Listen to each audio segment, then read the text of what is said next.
semuanya, kami mahasiswa Universitas Multimedia Nusantara melaksanakan Pekan Kreativitas Mahasiswa yang berupa video gagasan konstruktif. Melalui ini, harapannya Anda, kami, dan perguruan tinggi Indonesia dapat bergerak lebih maju dengan cara memberikan masyarakat kepercayaan kepada mereka. Lantas, masalah kebijakan dan pengelolaan yang kurang transparan menyebabkan orang-orang sering bertanya, kok bisa sih terjadi korupsi? Gimana sih pengelolaan keuangannya? Dan kita sebagai masyarakat dan pembeli jadi ragu kepada pemerintah, institusi-institusi, lalu ragu kepada orang kita sendiri.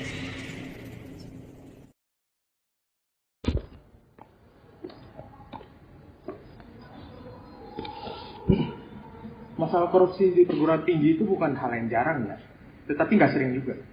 Dikutip dari laman antikorupsi.org, perguruan tinggi berada di peringkat ketiga dari seluruh institusi di sektor pendidikan yang paling banyak melakukan korupsi.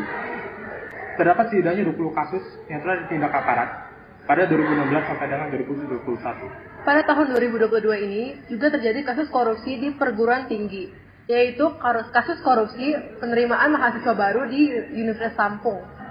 Dikutip dari kompas.com, kasus korupsi tersebut merupakan kasus korupsi pemerasan yang dilakukan oleh Rektor Unila sendiri, Karomani dan bawahannya.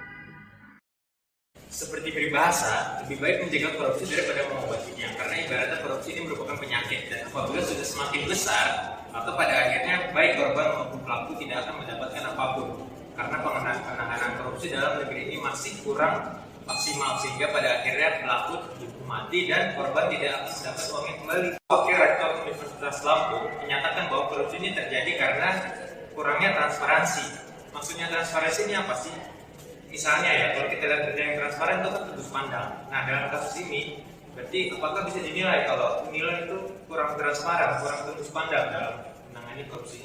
Oke, jika kita lihat secara etimologi, kata tembus pandang di sini mengacu kepada keterbukaan yang diberikan oleh individu maupun organisasi terhadap masyarakat, sehingga masyarakat dapat melacak data tersebut dan mengawal data tersebut, sehingga meminimalisir ada tindakan korupsi. Nah, transparansi sendiri sangat penting, karena jika tidak ada transparansi, maka para penjahat itu dapat melakukan tindakan seperti korupsi, kolusi, dan nepotisme.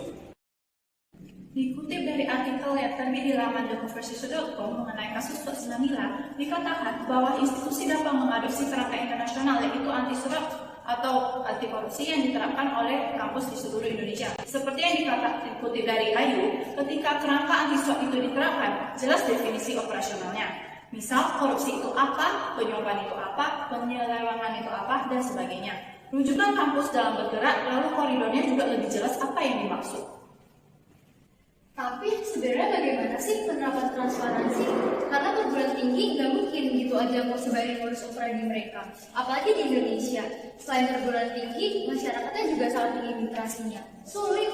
Betul, penerapan transparansi untuk kerjasama antara institusi dan masyarakat. Oleh karena itu, institusi butuh kepercayaan dari masyarakat agar dapat membimbing mereka.